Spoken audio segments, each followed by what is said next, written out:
Speaking of reliability, a podcast with good friends talking with you about reliability engineering topics.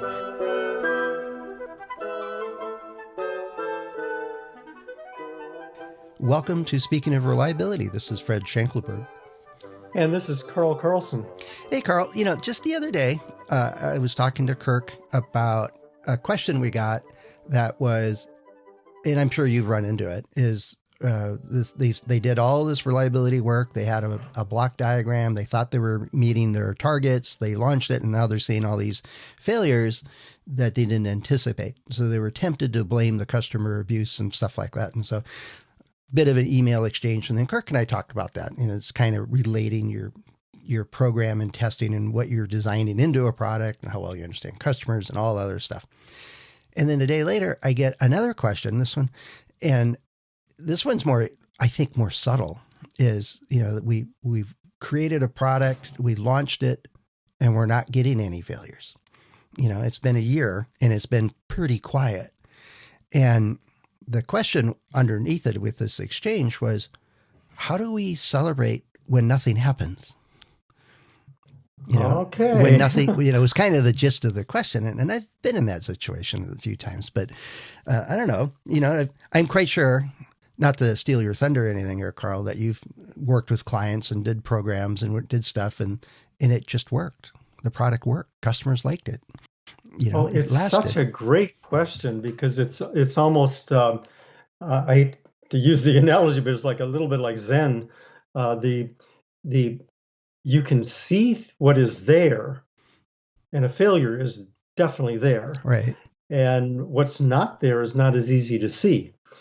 And so like in our pre-chatting when we were talking about this, you think of Deming's quote about the celebrating the people who do it right the first time, right, as opposed to merely celebrating the people who fix the problem later. And yet the problem, of course, is how do you see that somebody does it right? Right. And it's just an interesting question. Well, the hard part, I think, with reliability is that, if somebody does everything right and they create customer enthusiasm for the product and it launches and it sells right on target or a little bit above target and, and it just launches really well. The marketing people are really good at making sure that they hit that one out of the park and they got it just right and all the other good stuff. If you work with suppliers and they get great deals and the parts show up right on time and they work great and do all that stuff,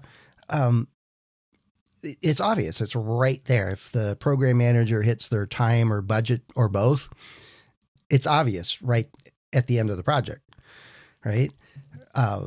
The issue I have is that reliability, it takes a year or 2 or 5 before you know if you made it.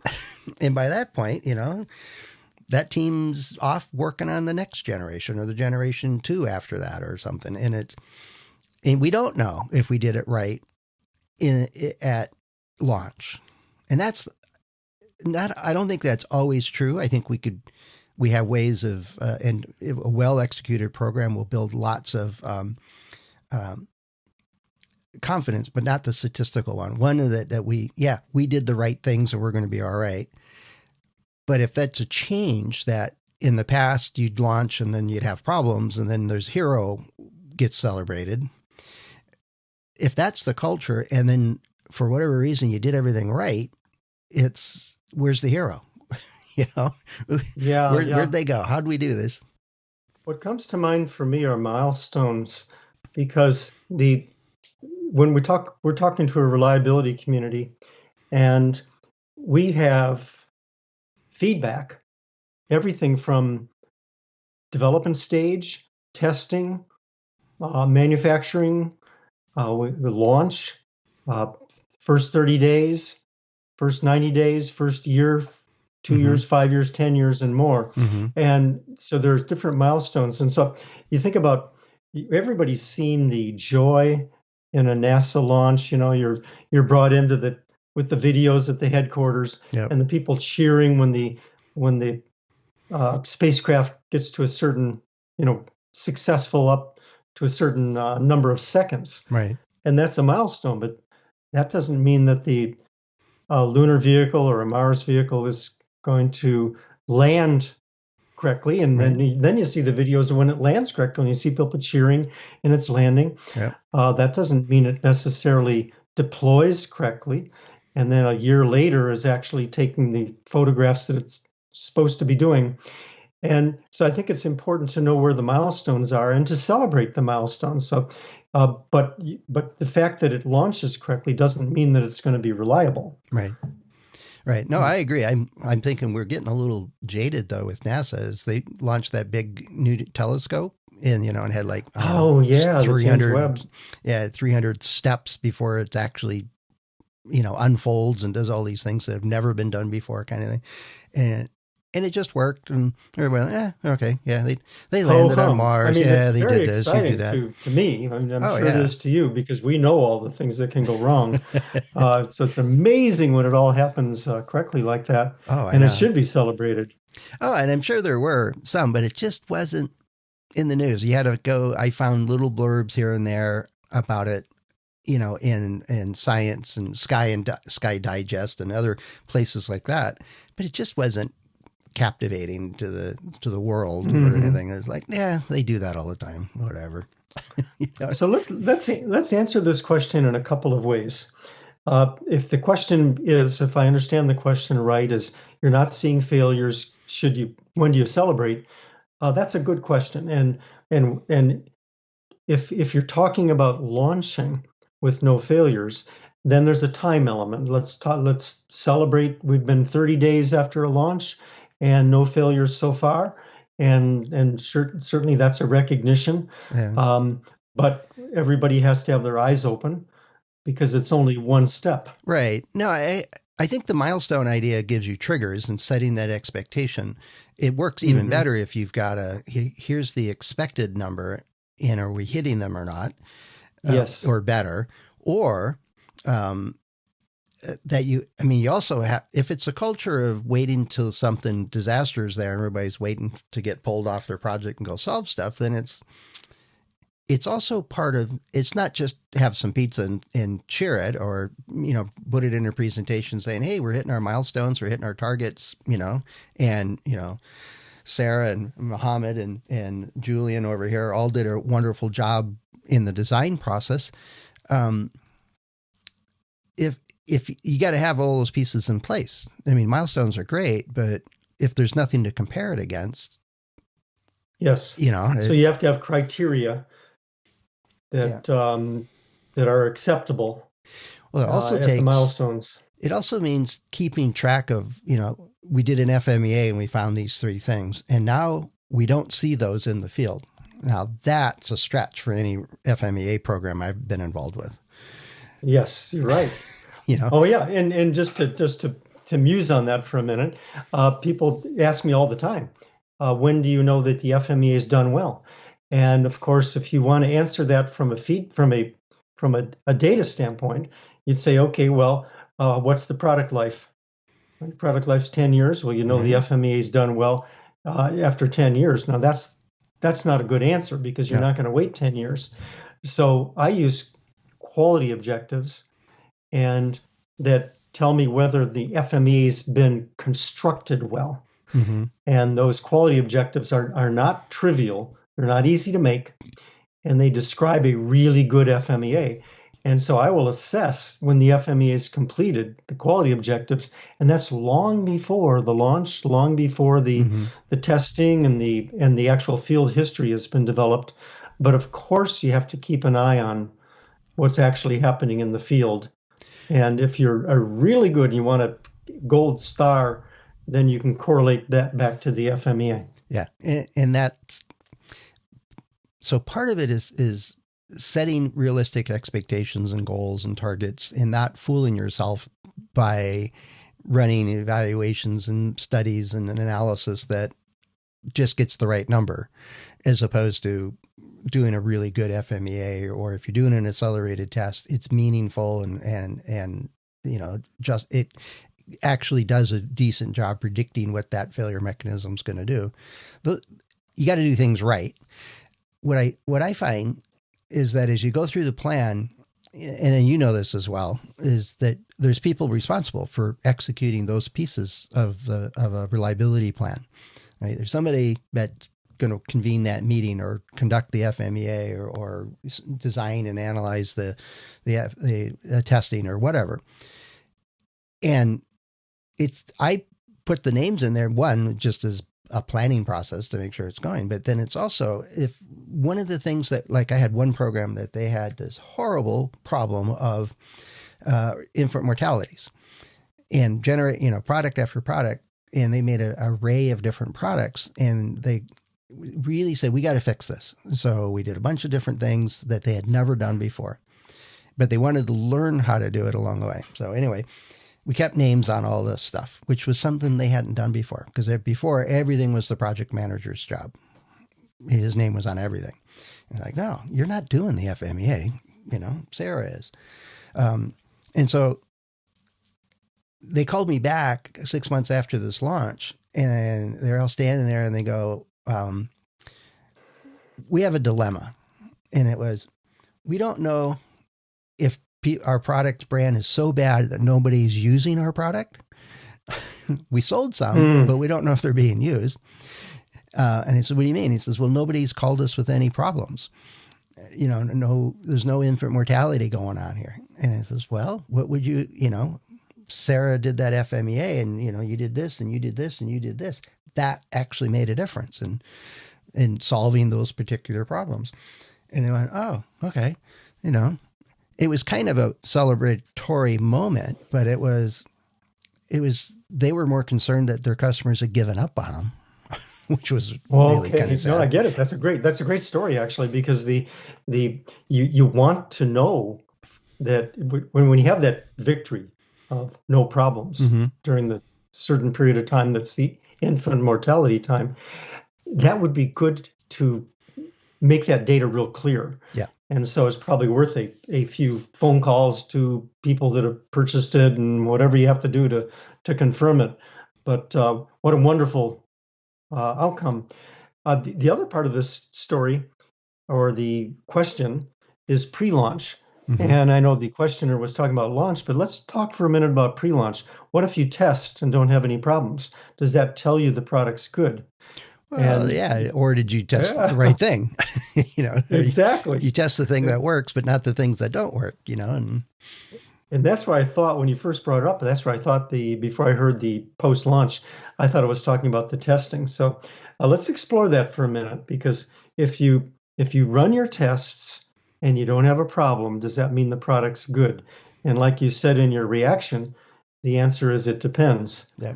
Well, that was the first question I talked to Kirk about, is they did DFR type stuff, and they did their testing, and they thought they were all good. They're hitting their targets, but they didn't account for the vibration or of this or that. I mean, they weren't accounting for the things that created the infant mortality stuff. They were doing will it last 10 years? And they think they got that right, but they didn't pay attention to the manufacturing process, for example. It wasn't part of their routine, so they didn't catch that. And that's a problem. Yeah. Any test you got to be very, very, and you run into this too, is you see a test plan, and we're going to do 1,000 hours of this and 45 minutes of that, and we're going to do this, we're going to drop it 5 times. And I'm like, okay, so when you do all that stuff, what is it going to mean? What's the relationship to anything useful? And there's a few dimensions to this, because very often companies or groups or labs will do what is in the standards. And so if we test to this standard, we're good. Right. Or if we test to this combination of standards, we're good. And I always teach, and I know you do the same thing, Fred, is that you have to comply with regulations and standards that are essentially required, but that doesn't mean you're necessarily good enough. And you have to go the extra step of making sure that your product is good, irrespective of the standards. Right. And so it's a complex question. It's so important to understand that the testing has to represent the actual usage, or of course, if you're going into accelerated testing, then you're in certain multiples of the usage. but then you've got the science to bring you back. Right. But either way, your testing has to represent the field usage in some way. And it's not a no-brainer because like you said, in the case, there's maybe vibration is omitted. I like teams, and so I rely often on teams, like in an FMEA.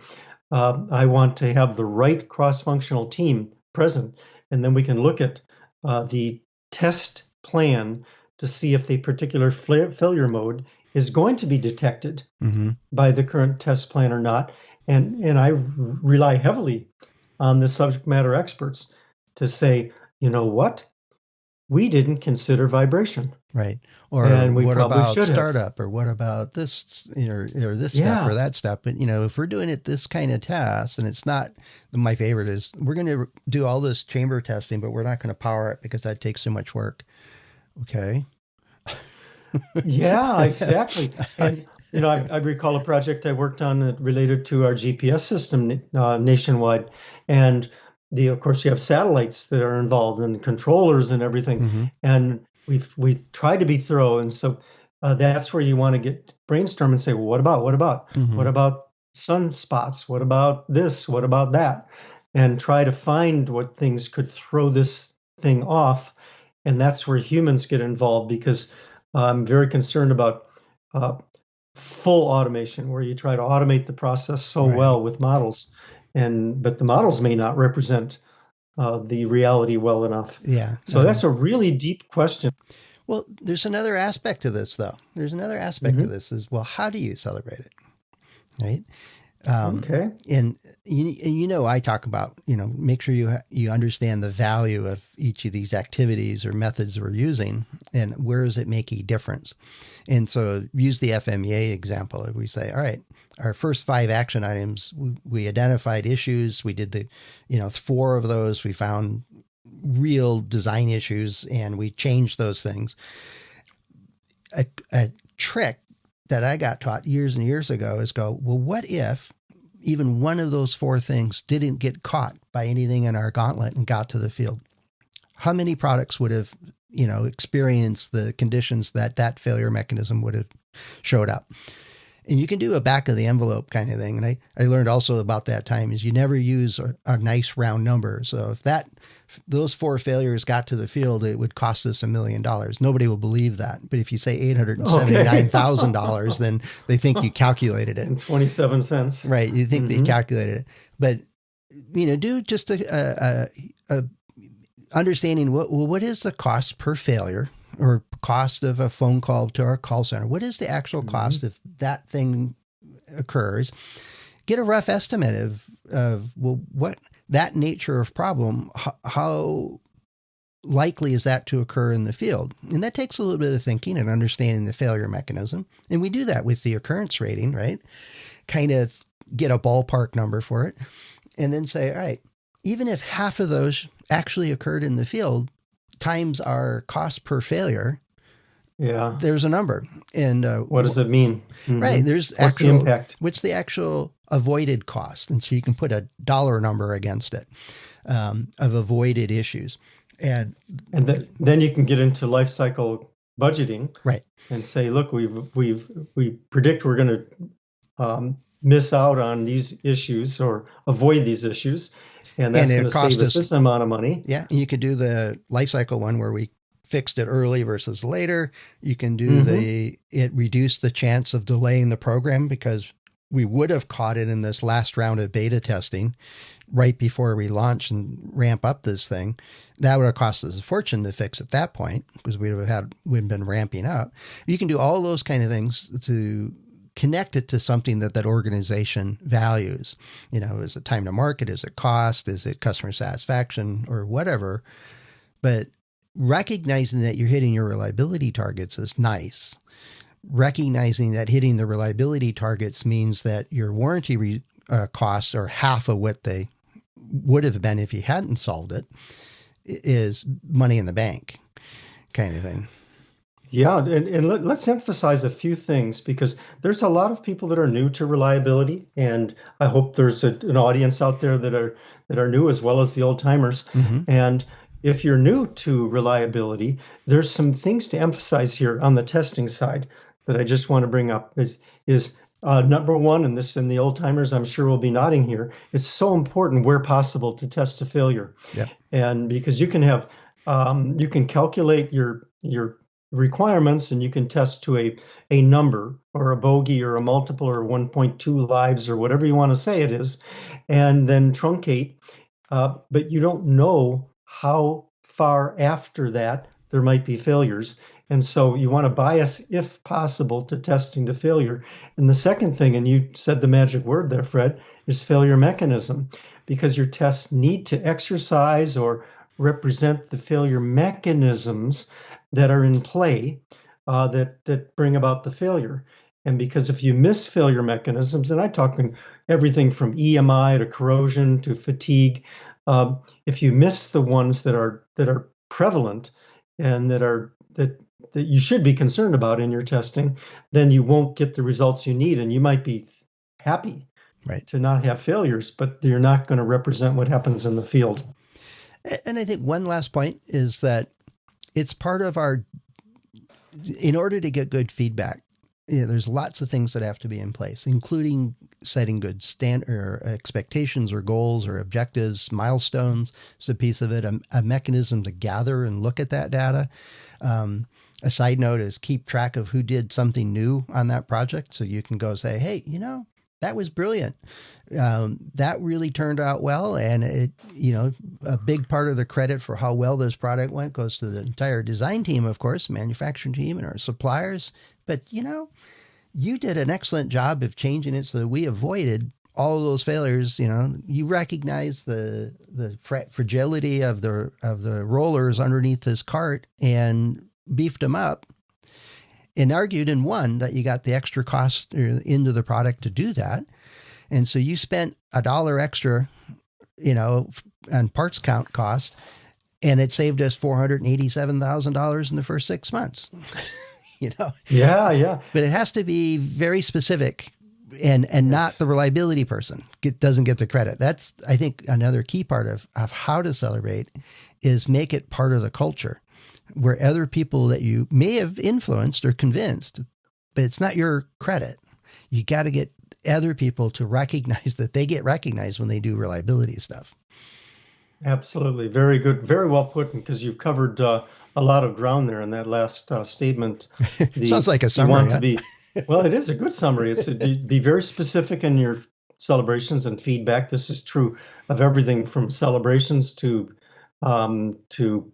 feedback on performance and you name it. Mm-hmm. But you've also said to be specific. And what was the second thing? You had a second point in there I was trying to grasp. It's not the reliability person's celebration. It's not their fault. Share the joy. Exactly. Yeah, spread it out. Yep. And it's a long-term, short term is you're not beating your own drum. You're not, egotistical or come across as self-celebratory. It's more important to get the culture of the organization to recognize the value of, let's do a good FMEA. Let's do the design for reliability. Let's do these steps.